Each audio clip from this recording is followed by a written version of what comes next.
आणि विधान परिषदेच्या निवडणुकीची मतमोजणी सध्या सुरू झाली आहे। भाजपकडून प्रवीण दरेकर, निरंजन डावखरे, काँग्रेसकडून अभिजित वंजारी, सतेज पाटील, शिवसेनेकडून अनिल देसाई, अनिल परब, सुनील प्रभू, अरविंद सावंत, राष्ट्रवादी काँग्रेस अजित पवार गटाकडून संजय बनसोडे, अनिल पाटील, शिवसेनेकडून बालाजी किणीकर, संजय मोरे हे आपापल्या पक्षांचे निवडणूक प्रतिनिधी म्हणून उपस्थित आहेत। मतमोजणी प्रक्रियेदरम्यान काही गैरप्रकार घडला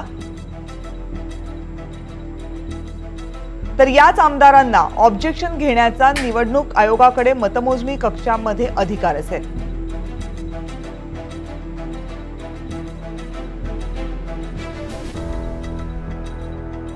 विधान परिषदेच्या मतमोजणीला सुरुवात झालेली आहे। प्रत्येक पक्षाचे प्रतिनिधी इथे नेमले जातात, कारण विधान परिषदेच्या मतमोजणीमध्ये सगळ्यात महत्त्वाची बाब असते ती म्हणजे मतपत्रिका वैध आणि अवैध ठरवली जाण्याची।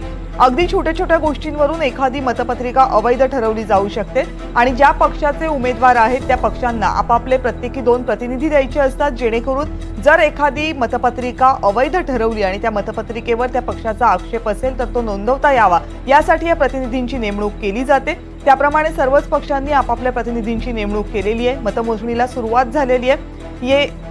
विधान परिषदेचे जे मतदान आहे ते विधानसभेच्या मतदानाप्रमाणे मतदान यंत्रावर होत नाही। प्रत्येकाला आपापलं मत कागदावर नोंदवायचं असतं, फक्त मत नोंदवायचं नसतं, तर उभ्या असलेल्या प्रत्येक उमेदवाराच्या समोर आपला पसंती क्रमांक द्यायचा असतो। त्यामुळे या प्रत्येक मतमोजणीसाठी सुरुवातीला पहिल्या पसंतीची मतं कुणाला दिली गेलेली आहेत याची मोजणी होईल आणि त्यानंतर दुसऱ्या पसंतीच्या मतांची जर आवश्यकता भासली तर त्याचीही मतमोजणी केली जाईल। त्यामुळे पहिल्या फेरीमध्ये कोण मतांचा कोटा पूर्ण करून बाहेर पडतो त्यावर पहिल्याच फेरीमध्ये किती आमदार निवडून येतात याचं भवितव्य ठरणार आहे। 23 मतांचा कोटा निवडून येण्यासाठी जर पहिल्या पसंतीची 23 मतं एका उमेदवाराला मिळाली तर तो उमेदवार सुरुवातीच्याच फेरीमध्ये निवडून येऊ शकतो। मात्र अपेक्षित मतं मिळू शकली नाहीत तर मात्र दुसऱ्या फेरीचं मतदान दुसऱ्या प्राधान्यक्रमाची मतं ही मोजली जातील आणि त्यानुसार मतमोजणीला सुरुवात होईल। काहीशी किचकट अशी ही प्रक्रिया असते, कारण प्रत्येक मताचं एक वेगळं मूल्य असतं आणि त्या मूल्याला अनुसरूनच मतमोजणी केली जाते।